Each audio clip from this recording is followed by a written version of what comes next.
God, may the words of my mouth and the meditations of each of our hearts be acceptable in your sight. For you truly are our Creator, Provider, Comforter, Healer, our strength, and our Redeemer. Amen. When Jesus began his ministry, he moved from Nazareth up north to Galilee of the Gentiles. William Barclay said Jesus knew what he was doing. He moved to the densest populated area where there were 204 villages with 15,000 people or more in each village. So he began his mission where there were the most people to hear him. The great roads of the world at that time passed through Galilee, as it seemed to be on the way to everywhere. Now, the writer of Matthew pointed out that Galilee was also the land where the original tribes of Naphtali and Zebulun tried to settle. But they were never successful at expelling the native Canaanites. And Isaiah called it a land where the people sat in darkness. Not only was it a mixed population, but it had a history of being invaded and conquered by foreigners who wanted that prime land. And eventually we remember that Assyria conquered it and took most of the Israelites captive and into exile. And foreigners settled into that land. So for centuries, Galilee was mostly made up of Gentiles, renegades, or mixed breeds. Barclay feels that this Gentile influence and the difficult history made the Galileans more open to new ideas. Thus, fertile ground for Jesus to bring his gospel light into their darkness. To this land and people, Jesus came to bring the light of God's love and forgiveness and grace. But Jesus went down to the Sea of Galilee to find his first disciples. And I don't think we know why he picked Simon and Andrew first. Perhaps, as we read in John's Gospel last week, they had previously been visiting Jesus at his home.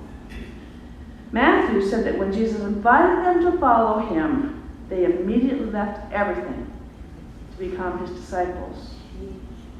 So what kind of light did Jesus shine into their lives that would convince them that their life as fishermen was just a shadow of what their life could become? They saw something in Jesus that reached deep down into their souls and offered them meaning and purpose they had not had before.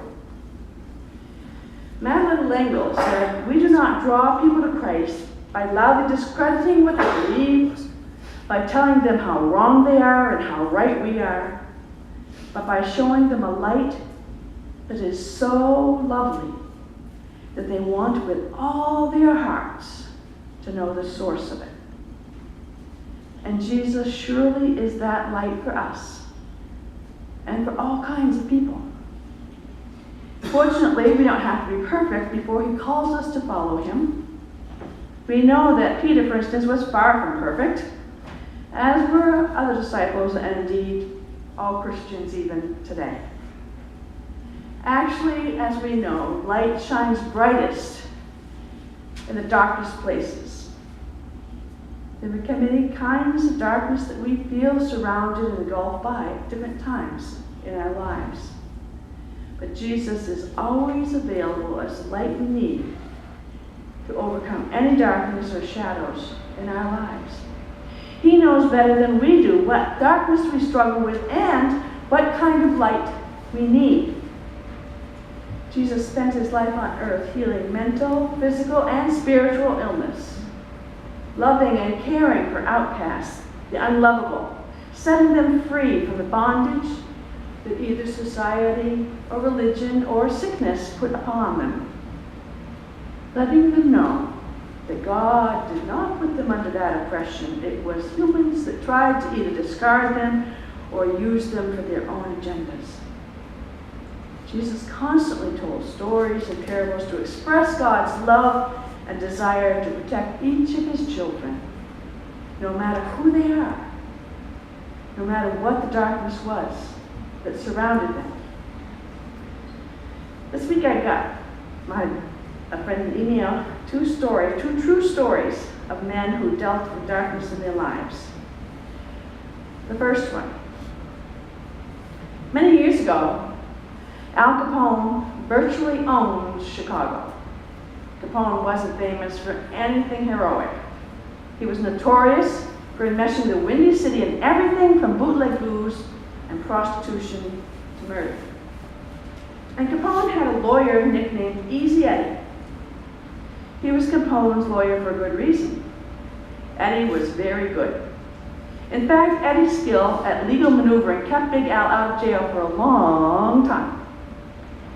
To show his appreciation, Capone paid him very well. Not only was the money big, but Eddie got special dividends as well. For instance, he and his family occupied a fenced-in mansion with live-in help and all the conveniences of the day. The estate was so large that it filled an entire Chicago city block. And Eddie lived the high life of the Chicago mob and gave little consideration to the atrocity that went on around him. But he did have one soft spot. He had a son that he loved dearly. And Eddie saw to it that his young son had clothes and cars and a good education. Nothing was withheld. Price was no object. And despite his involvement with organized crime, Eddie even tried to teach his son right from wrong. Because Eddie wanted his son to be a better man than he was. Yet with all his wealth and influence, there were two things he couldn't give his son. He knew he couldn't pass on a good name or a good example. So one day, Eddie reached a difficult decision. Easy Eddie wanted to rectify wrongs he had done. He decided he would go to the authorities and tell the truth about Al Scarface Capone, clean up his tarnished name, and offer his son some semblance of integrity. To do this, he would have to testify against the mob, and he knew that the cost would be great. But he testified. And within the year, Easy Eddie's life ended in a blaze of gunfire on a lonely Chicago street. But in his eyes, he had given his son the greatest gift he had to offer, at the greatest price he could ever pay. And police removed from his pockets a rosary, a crucifix, and a religious medallion.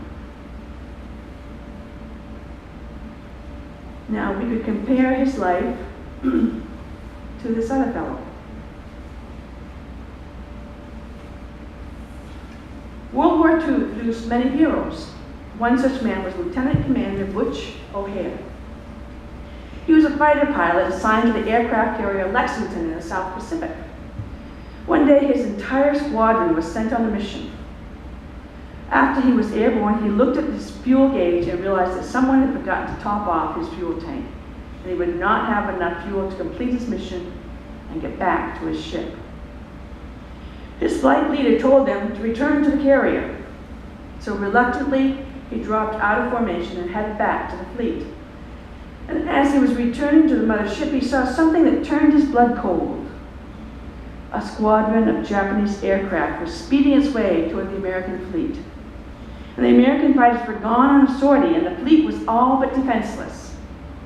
He couldn't reach his squadron and bring them back in time to save the fleet, nor could he warn the fleet of the approaching danger. So there was only one thing he could do. He must somehow divert them from the fleet. So laying aside all thoughts of personal safety, he dove into the formation of Japanese planes. Wing-mounted .50 calibers blazed as he charged in, attacking one surprised enemy plane and then another, which wove in and out of the now broken formation and fired at as many planes as possible until all his ammunition was finally spent. Undaunted, he continued the assault. He dove at the planes, trying to clip a wing or tail in hopes of damaging as many enemy planes as possible, rendering them unable to fly. Finally, The exasperated Japanese squadron took off in another direction. Deeply relieved, Butch O'Hare and his tattered fighter limped back to the carrier. Upon arrival, he reported in and related the event surrounding his return. The film from the gun camera mounted on his plane told the tale. It showed the extent of Butch's daring attempt to protect his fleet. He had, in fact, destroyed 5 enemy aircraft. This took place on February 20th of 1942. And for that action, Butch became the Navy's first ace of World War II and the first naval aviator to win the Medal of Honor. A year later, Butch was killed in aero combat at the age of 29. His hometown would not allow the memory of this World War II hero to fade. And today, O'Hare Airport in Chicago is named in tribute to the courage of this great man. So the next time you find yourself at O'Hare International, give some thought to visiting Butch's memorial, displaying his statue and his Medal of Honor, located between terminals 1 and 2.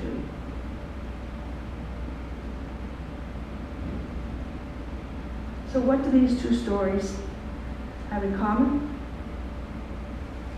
Butch O'Hare was Easy Eddie's son. Light came into Eddie's dark life late, but it did come in time to inspire his son to become a light to many. We may not have the degree of darkness in our lives that Eddie did, or the degree of heroism that Butch did, but we do need the light of Christ in our lives to help us shine in our own special ways in this corner of God's world. Each of you have been a Christ light to me in my time here, and I'm sure a light to each other.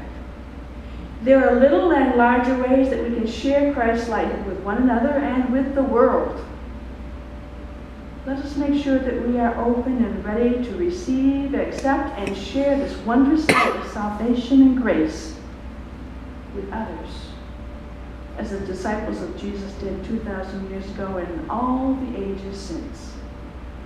If we each keep our own light shining, we can help to overcome the darkness of the world, so that hopefully no one needs to live in gloomy conditions. May Jesus keep his light shining in our souls and in our actions, now and evermore. Amen. Let us join together.